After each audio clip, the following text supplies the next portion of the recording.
Today, we're having a beer between two Ferms.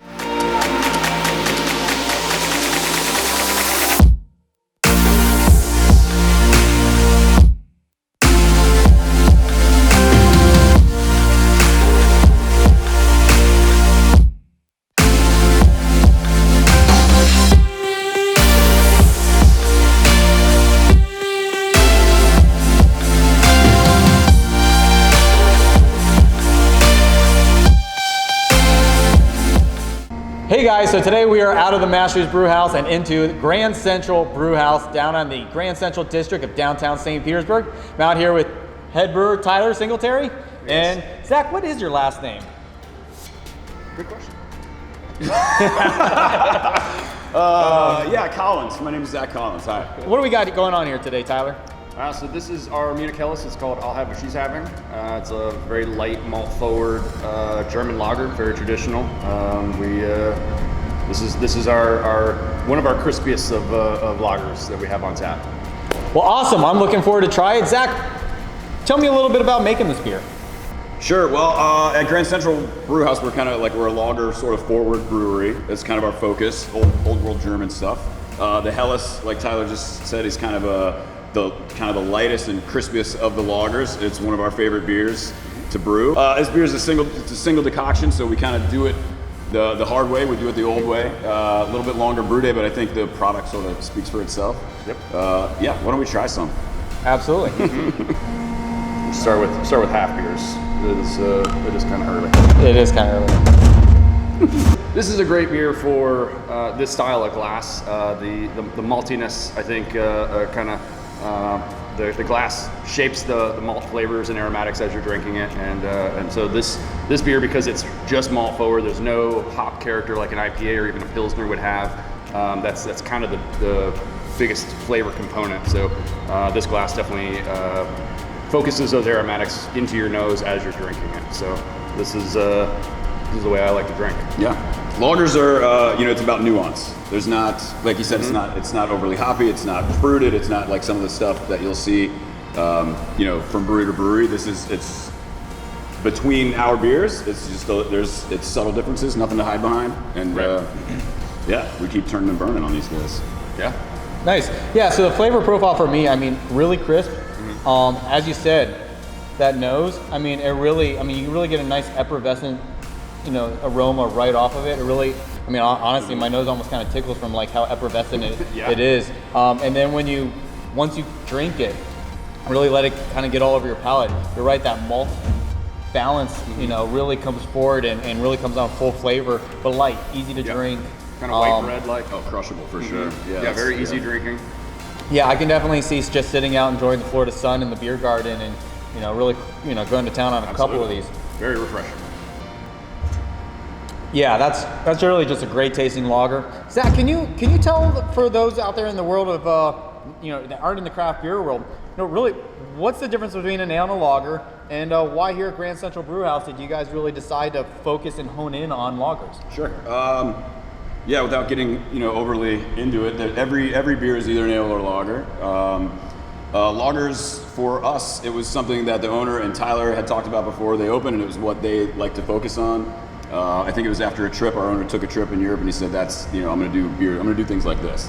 It's always been Tyler's favorite as long as I've known him. He was always a lager guy. I think it's funny, you'll see industry guys, even when they come to hang out, for the most part, they're drinking lagers, not hazy double IPAs when we're hanging out together. So the difference in terms of production for us is it takes longer. It takes a lot longer to make these beers. Overall, you're talking months for certain styles. So we have lagering tanks, and we have the space and we have the time available to kind of make these beers and give them the time that we're comfortable with, and to make the best product that we can. So yeah, really, I think that's the big difference between ales and lagers in terms of production. I guess is just the time it takes. How much time can you give it? Lagers are kind of like slow cooking. It's low and slow. So lower temperature than ales. It takes a little bit longer to actually ferment, and then takes a lot longer in the lagering tanks to actually condition and reach that maturation point where it finally becomes what it's supposed to be. All the particulates and everything have settled out, and the sulfur is gone. All those bad flavors are gone from the beer, and now it's finally drinkable and presentable the way that it needs to be, or traditionally always has been. All right, so for Mastry's Brewing Co., we brought out our Over My Helmet Schwartz beer. So I like it. this week we literally just came off of May the 4th Be With You. We went a little bit different direction with naming this beer, so instead of going Star Wars, we went Spaceball. So may the Schwartz be with you. Definitely counts. Yeah. I'll tell you, I love a good Schwartz beer. You don't see it on too many tap lists. We make one seasonally, so we don't have it on now, and I'm stoked that you brought this. Yes. Because I'm trying to get him to he's like, well, we're gonna do like once a year, and I'm like, maybe twice a year? Yeah, let's. Yeah, we'll do it. I want it back. Yeah.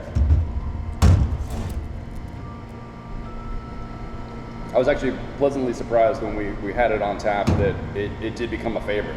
There were a lot of people who asked for it to come back sooner than I expected. Yeah, it's beer guys always love good Schwartz beer. One of my first kind of like mentors that got me into it loved Schwartz beer, but people, when customers, a lot of times when they see a dark beer, they just assume very alcoholic, very heavy, thick. Yeah, they think Guinness. Yeah, in a way. And Schwartz beer doesn't have to be that, or it isn't that really. Yeah, no, absolutely. So, Zach, I think you hit it right on the spot. Every time somebody sees a dark beer, always assuming must be a stout, must be a porter. Right. That Guinness-like perception of it's going to be heavy, it's going to be thick. So when you think Schwartz beer, especially with us in the industry and liking those German traditional style beers, lagers, man. And again, like you said, the drinkability of a lager really goes far. So this is definitely one of my favorite styles, having that malt forward characteristic. Yeah, just drinks like a lager. Drinks like a lager, but you get those dark roasted flavors that you like that give it a little bit more body, give it that aroma. It's got that cool sort of brown foam on them. Like I kind of always like that. It kind of leans a little bit brown. Yeah. So Tyler, why do you think on a whole, especially in our own industry, people that work in it, live in it day to day, why do you think we're seeing such a big paradigm shift back to traditional style beers? That's a great question for him. He called it. Yeah, in my opinion, I think we've kind of gotten to the point where every kind of fruit has been put into every Berliner out there. We've done kind of all of it, and not to say that there's no room for innovation anymore, but kind of going back to the simpler recipes and really perfecting those, I think is gonna lead to the next big change in brewing. I mean, if you can make a really clean, crisp lager, you can do anything. There's no amount of gummy bears that you can't put into something. Well, I think it's a version of, remember the pendulum swung so far. It did, yeah. And I don't know anything about this, but I think then eventually now we're swinging back. Can you make people say beer flavored beer all the time, and I think that is what we do. Yeah. But just in terms of I think the innovation's great. I love all that funky stuff as well. But when you can kind of come back and just have just clean, like you said. Yeah, something that you don't have to necessarily think about. Beer is, we as brewers think a lot about beer. Every sip we take, we think about what we're deconstructing it. Yeah, right. Exactly. How did this beer get made? What kind of hops did they use in this? What I'm thinking about my next recipe. All these things. But sometimes it's just great to sit back and just drink a beer. Not think about it, just in a conversation with buddies and stuff. Yeah. And I feel like a lot of brewers, like you said, we just tend to drink easy drinking beer because we spend so much time thinking about it all the time that you can't have a Russian Imperial Stout or something with lots of fruit additives and things like that and just constantly drink that. It gets wearing on your palate, and you start to not taste anything. Like double IPA after double IPA. I just think I would pass out on the couch. The cool thing for me about it, and I'm pretty new to lagers, but it's there's really nothing to hide behind. So you can, it's not to say that there aren't great beers with the fruit or whatever, but it's you can put 50 pounds of coconut in a beer, and it's going to taste great. It's going to smell great. Mm-hmm. But when you have a clean Pilsner or a clean Helles, something like the beers that we make, a lot of times there's nothing to hide behind. If there's a flaw, it's pretty glaring. Yeah. At least between beer people, or right. he would be upset about it, or I wouldn't want to serve it or something. So there's that aspect to it where there's it may not seem adventurous in a way. I guess it's not a not a fruit puree Berliner but it's scary in a way. Yeah, absolutely. And I definitely agree with you guys. So on a whole, with lagers, I mean, what do we get? We get 4 ingredients. We get water, we get hops, we get yeast, and we get the grains and the malt that build up the flavor, color, and everything that beer is about. Like you said, it's not an adjunct beer. We don't get gummy bears. Right. We don't get, vanilla beans or cacao or cereal or anything else that we can think of to concoct in our head that, like you said, I think we've literally thrown everything in the kitchen sink at beers before. Right. So, again, but it's really a different paradigm with the consumer. The consumers, think that like, oh, these big, whether it be a pastry stout, these kettle sour Berliners with all these flavors, these are cool, so innovative, and like you must be such an awesome brewer to be able to make these kind of things, where I think you're 100% right, where we as in the industry, I think the way we really find out like who's the top notch, who can really make some awesome, amazing liquid out there is by the quality of their lagers, because you can't hide anything. Right. Everything down from brewing it, so how you mashed it in, how you treated it, whether you single decocted, double, triple. We're seeing, some really crazy things now on decoctions, but just all the way down to the cellar work and how well you really let that beer condition and mature. Right. So yeah, I mean, don't get me wrong, we all love those fun flavors that we do out there with beer. I wanted to be clear about that. People make we amazing love stuff, them. and I absolutely we love them. Yeah, but at the end of the day, if I'm on the boat, if I'm on the beach, if I'm hanging with some friends, or at a tailgate, or just chilling in the beer garden, and I want something I don't have to think about and just enjoy to enhance my experience of what I'm doing, any day, all day long, a lager. Yeah. Let's get messy. Let's get weird. Oh, wheat beer.